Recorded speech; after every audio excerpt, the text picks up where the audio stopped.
ಇದು ಉಡುಪಿಯ ಬನ್ನಂಜೆಯಲ್ಲಿರುವ ಹಳೆ ಜಿಲ್ಲಾಧಿಕಾರಿ ಕಚೇರಿ.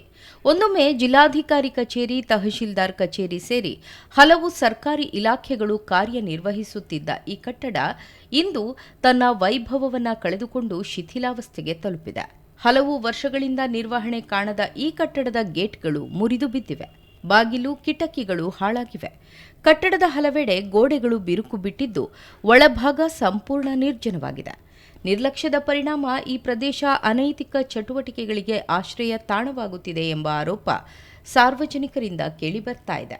ಸರ್ಕಾರದ ಅಮೂಲ್ಯ ಆಸ್ತಿ ಹೀಗೆ ಹಾಳಾಗ್ತಾ ಇರೋದಕ್ಕೆ ಜಿಲ್ಲಾಡಳಿತ ಹಾಗೂ ಸಂಬಂಧಪಟ್ಟ ಅಧಿಕಾರಿಗಳ ನಿರ್ಲಕ್ಷ್ಯವೇ ಕಾರಣ ಎಂದು ಸ್ಥಳೀಯರು ಆಕ್ರೋಶ ವ್ಯಕ್ತಪಡಿಸಿದ್ದಾರೆ.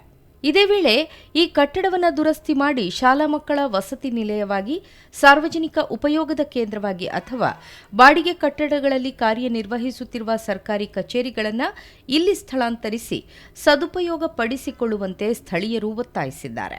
ದುರಸ್ತಿ ಸಾಧ್ಯವಾಗದಿದ್ದರೆ ಹಳೆಯ ಕಟ್ಟಡವನ್ನು ತೆರವುಗೊಳಿಸಿ ಅದೇ ಜಾಗದಲ್ಲಿ ಆಧುನಿಕ ಸರ್ಕಾರಿ ಕಟ್ಟಡ ನಿರ್ಮಿಸಿ ಸಾರ್ವಜನಿಕ ಸೇವೆಗೆ ಬಳಸಬೇಕು ಅನ್ನೋದು ಸ್ಥಳೀಯರ ಆಗ್ರಹವಾಗಿದೆ. ಒಂದೊಮ್ಮೆ ಜಿಲ್ಲೆಯ ಆಡಳಿತದ ಹೆಮ್ಮೆಯ ಕೇಂದ್ರವಾಗಿದ್ದ ಈ ಕಟ್ಟಡ ಇಂದು ನಿರ್ಲಕ್ಷ್ಯದ ಸಂಕೇತವಾಗಿ ನಿಂತಿದೆ. ಸರ್ಕಾರದ ಅಮೂಲ್ಯ ಆಸ್ತಿಗೆ ಮರುಜೀವ ನೀಡಿ ಸಾರ್ವಜನಿಕರ ಉಪಯೋಗಕ್ಕೆ ತರಲು ಜಿಲ್ಲಾಡಳಿತ, ಸರ್ಕಾರ ಯಾವಾಗ ಕ್ರಮ ಕೈಗೊಳ್ಳಲಿದೆ ಎಂದು ಕಾದು ನೋಡುವಂತಾಗಿದೆ.